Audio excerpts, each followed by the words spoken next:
네, 한 주간의 연예계 소식 전해드리는 시간입니다. 연예기획사 하이브가 방시혁 의장의 사기적 부당거래 혐의로 압수수색을 받았습니다. 네, 이런 가운데 한편 박찬욱 감독의 신작 어쩔 수 없다가 한국 영화 13년 만에 베니스 국제영화제에 초청됐습니다. YTN 스타 공영주 기자와 함께 자세한 내용 짚어보겠습니다. 어서 오십시오. 어서 오세요. 방시혁 의장 하이브 사옥이 어제 압수수색 받았죠? 네, 바로 어제였습니다. 그룹 방탄소년단의 아버지라 불리는 방시혁 의장이 기존 투자자를 속이고 1,000억 원이 넘는 부당이득을 챙겼다는 의혹을 받는 가운데 이 서울경찰청 금융범죄수사대가 어제 오전 서울 용산구에 있는 하이브 사옥에 대한 압수수색을 진행했습니다. 앞서 17일 경찰은 이 하이브 사옥 등에 대한 압수수색 영장을 신청했는데요. 방 의장에 대한 사기적 부정거래 수사는 경찰과 검찰 수사 지휘를 받는 금감원 특별사법경찰관이 동시에 진행하고 있습니다. 네, 방 의장이 투자자들에게 허위 정보를 제공했다는 게 정확히 어떤 내용인가요? 네, 방 의장은 2019년에 하이브 이전 회사, 즉 상장 전 회사인 빅히트 엔터에서 기존 주주들을 기망해 주식을 매각하게 한 혐의를 받습니다. 마치 상장이 지연될 것처럼 투자자들을 속여 가지고 있던 지분을 사모펀드에 팔게 하고 이 사모펀드에서 매각 차익의 30%를 넘겨받기로 하는 계약을 비공개로 맺으면서 2020년 실제 상장 이후 막대한 규모의 부당이득을 챙겼다는 의혹을 받고 있습니다. 하이브는 적극적으로 협조하겠다고 밝혔지만 앞으로 수사 진행 상황을 지켜볼 필요가 있어 보입니다. 알겠습니다. 이번엔 영화계 소식 볼까요? 굉장히 기대를 받는 신작이죠. 박찬욱 감독의 신작, 베니스 영화제에 이름을 올렸다고요? 네, 그렇습니다.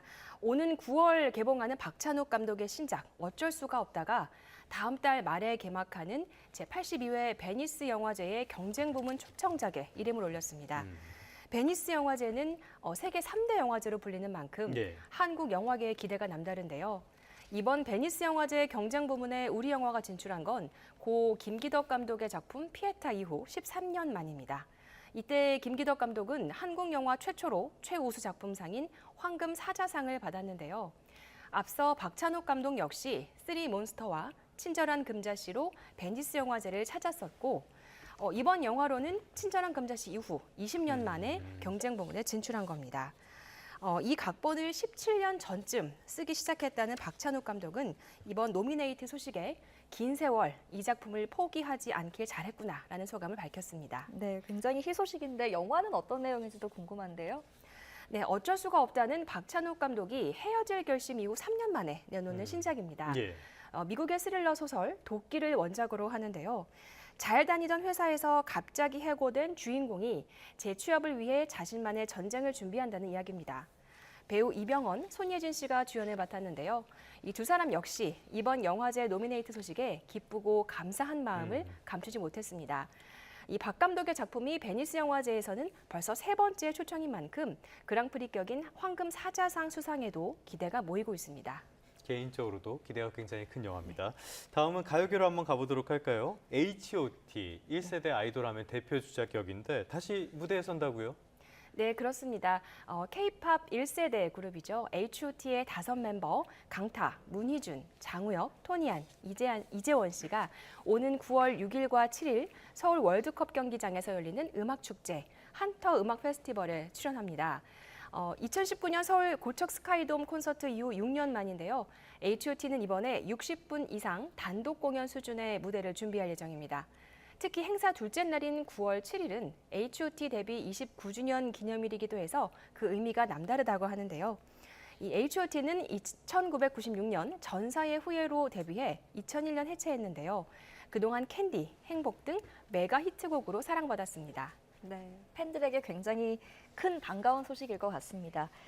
자, 그런가 하면 또 다른 연예계 소식도 하나 짚어보겠습니다. 방송인 유영재 씨의 항소심 선고기일이 열렸는데 어떻게 됐나요?